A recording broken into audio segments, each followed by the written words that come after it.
My granddad had a secret for keeping his workshop organized. In this video, you'll discover the timeless wisdom that can transform your digital life too. Stick around as I'll share with you a proven step-by-step process to make this a reality. Imagine this: you need a crucial document for a client call, but your files are scattered everywhere on your desktop, in downloads, buried in random folders. This lack of organization wastes precious time and creates unnecessary stress. But it doesn't have to be that way. And the good news is that you're at the right place, my Macpreneur friend, because in this episode, I will help you build a system that reflects your unique workflow and keeps your files easily accessible. Forget complex hierarchies and confusing structures. You will learn how to create a filing system that's intuitive, efficient, and keeps your business running like a well-oiled machine. So in today's episode, I will go over 3 main points: a philosophy that I inherited from my grandfather, 3 key principles that apply to any kind of solopreneur business, and finally, a simple yet powerful step-by-step process to transform your digital chaos into a streamlined, efficient workspace. So let's start with something that my grandfather lived by and which helped him keep his workshop organized. His saying was, "A place for everything and everything at its place." So Mon Papa, as I called him, was a DIY extraordinaire. In his basement, he had tools to work with wood, metal, plastics. He even had a press to make his own books. And every cupboard was labeled, and there was indeed a dedicated place for everything. Well, this philosophy applies to digital filing too. And file clutter is the symptom that either A, there is not yet a place for a file or folder, or B, the file or the folder is not yet at its proper place.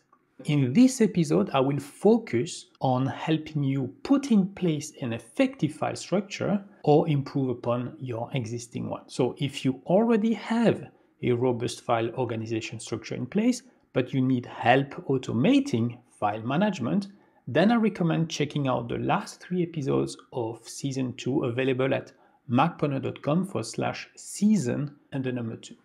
Okay, so when it comes to setting up a file structure, I recommend following 3 key principles. Principle number 1, keep your business file structure separate from your private files. Principle number 2, the ideal file structure should reflect your business processes. And principle number 3, start as shallow as possible and then deepen the structure when absolutely needed. So, principle number 1, as solopreneurs, the boundary between our business and our personal life is usually blurry.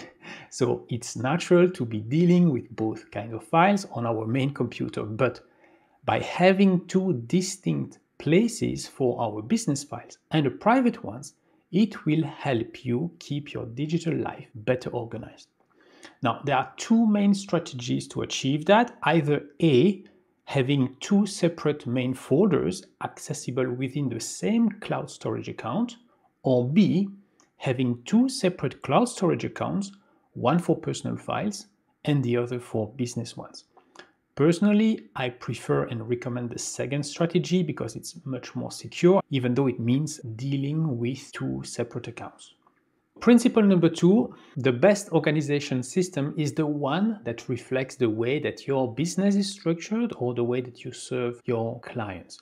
So I'm going to give you 2 personal examples, the one for EasyTech and the other one for Macpreneur. So for EasyTech, I have created 4 top-level folders: 01-admin, 02-business-dev, 03-finance, and 04-operations.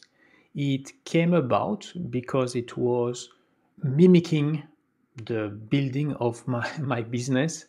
When I started the business, it was all about administrative things, so getting the business set up, getting a VAT number, a license, and so on. Then the second phase was finding customers, So that's where the business dev came about. And then the next two were all about dealing with the accounting side of the business and finally dealing with client work. In a way, it also has been inspired by a book that I read early on called The E-Myth Revisited by Michael Gerber. And in that book, he's also speaking about, even though we have a small business, thinking in terms of larger businesses that have different divisions. An admin and HR division, a marketing division or business development division, a finance division, and then an operations division. And so this file structure made a lot of sense when I started EasyTech, and it proved actually to be a good one, a good general way of organizing files. For Macpreneur, because it's an online business and because I'm following a framework from Chris Ducker, the author of the book Rise of the Youpreneur, and is also the host of the Youpreneur Incubator, which I'm a member of. And so the framework laid out in the book is the Build, Market, Monetize framework.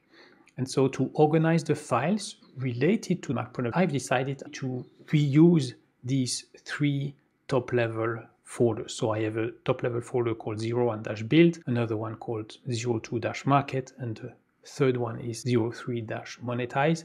And then all the files are put inside those three top-level folders.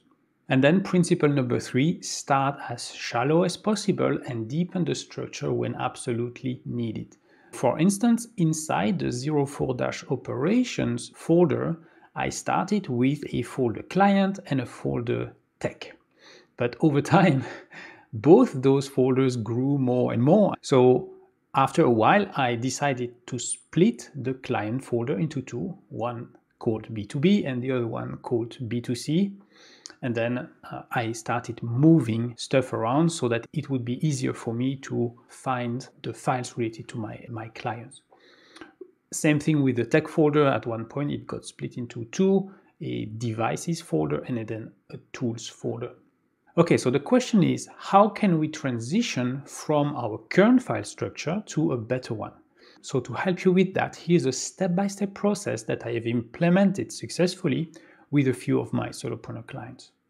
Step number 1, decide where you will store your professional files and your personal files. So it's best to use something that synchronizes via the internet so that you have access to them from all your devices.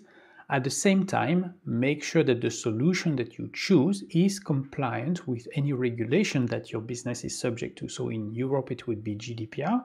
But if you're dealing with patient data in the US, it would be HIPAA. I would say also prefer a private cloud system or an end-to-end encrypted solution. What do I mean by that? So a private cloud would be something like a Synology network attached storage, which I'm using. It's a box with a bunch of hard drives that are sitting in my house.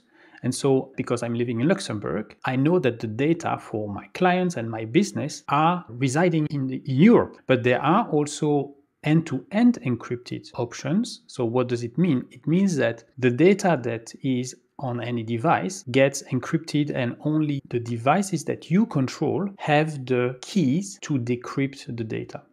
And so with these kind of solutions, there are two that I can mention, for instance, Sync, S-Y-N-C, at sync.com, or Proton Drive, it's a Swiss company. So with these solutions, even though data is stored on their servers, they cannot access the data because the data has been encrypted and the encryption keys are only stored on your devices. Step number 2 will be then to move all your existing professional files and folders into a single temporary folder, and I would say do the same for all your personal files. A few tips there. Start the name of that folder with a dash, because that means that in Finder it will always be at the top. And then there is another tip. If you have a bunch of files and folders that you can select in Finder with a mouse, so you can click on the first one and then shift click on the last one to select all of them, you can quickly create a new folder with the selection, either with a right click. So if you right click, you will see new folder with selection, and the keyboard shortcut is Control, Command, and the letter N. And with that, all the files and folders that are selected will be automatically moved into a new folder, and you will be prompted to rename that folder. Step number 3, you will then create the new top-level folder structure for the professional files that you need to deal with using principle number 2. So either you reuse a more generic structure like 01 admin, 02 business dev, 03 finance, 04 operations, or if your business follows a specific framework, then you will use that framework for the top level folders. Then step number 4, you will open 2 Finder windows side by side, one showing the content of the temporary folder and the other showing the top level structure that you have just created. With Finder active, if you want to open a new Finder window, the keyboard shortcut is Command and the letter N. And if you are in Finder and you see a folder that you want to open in a new window, it's very simple as well. You can right-click and then hold the Option key or the Alt key of the keyboard. And if you hold that key, you will see that it will say at the top, Open in New Window. So you will select that, and then you will have that folder opened. And then step number 5, you will start moving files and folders from the temporary folder into the main top level folders. And I would say only create second level folders when needed. That's principle number 3. And then last step, to make your life easier, I would recommend that you make the most used folders quickly accessible from the Finder window or from your desktop. To create a shortcut to the most used folders in Finder, you can drag and drop the folder into the favorite sections in the left sidebar of the Finder window. At the top, you will see favorites. You might need to click on the small chevron to expand it. And in the favorite section, you should already see desktop, documents, applications, and you navigate to the top level folder structure and then drag and drop the top level folders in the favorite section. You will see a pin-like icon, and that means it will create a shortcut. Now, if you prefer accessing your top level folders from your desktop, you can create aliases. It's like a shortcut, but the technical name in macOS is called alias. And to create an alias, you open a Finder window, not too big so that you can see the desktop as well. And when you drag and drop a folder from Finder onto the desktop, you just hold the 2 keys, Option and Command together. Then you drag and drop a folder and you will see the folder icon with a rounded arrow pointing upwards. And that's the symbol that it will create an alias or a shortcut. Okay, before the recap, there's one more thing that I would like to mention. So once you've come up with a robust digital file organization structure, the idea is to standardize at least the top level structure across your digital environment. So for instance, in Safari, inside the favorites folder for the bookmarks, I have reproduced that folder structure. So I have 01-admin, 02-business dev, and so on. Same thing in Apple Notes. I have reproduced the top level folder structure for both EasyTech and Macpreneur. Next up, the time tracker. So in my case, Toggle and Timery. I've created projects that follow exactly the same top level folder structure. And then last thing are tasks and project management. So it could be reminders, or in my case, it's Todoist. I have also reproduced the same folder structure. Now, bonus tip, if you deal with physical papers like contracts or invoices still sent to you by snail mail, I recommend mimicking the top level structure with your physical binders too. So to recap, we covered the transformative power of digital organization for solopreneurs by separating personal and professional files, mimicking your business processes in your folder structure and deepening the structure only when needed. You can streamline your digital life.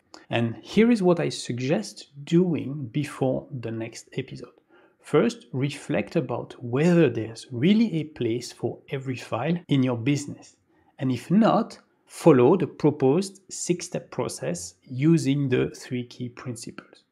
Now, if there is already a place for everything, but you're still struggling with file clutter, then check out the last 3 episodes of Season 2, available at macpreneur.com/season and the number 2. In the comments below, please share your main takeaway from this episode, and if not done yet, please subscribe to my channel so you will automatically get more helpful tips on how to run your business on your Mac. And if you're ready to streamline your solo business but don't know where to start, sign up for my 360-degree Tech Diagnostic service. After filling a comprehensive assessment form, we'll have a Zoom call during which I will give you my top 3 recommendations, including tools and services to consider. After the call, you will receive a summary report with the points that we discussed and all the necessary links. And if you decide to work with me one-on-one after that, I will deduct the diagnostic fees from the first coaching pack that you will purchase. To learn more about that, just visit macpreneur.com/diagnostic or click the link in the show notes. So that's it for today. In the next episode, we will explore ways to optimize your email workflow, reducing the time spent on managing incoming and outgoing messages. And until next time, I'm Damien Schreus, wishing you a great day. Thank you for watching the Macpreneur podcast. If you've enjoyed the show, please leave a comment and share it with a friend right now.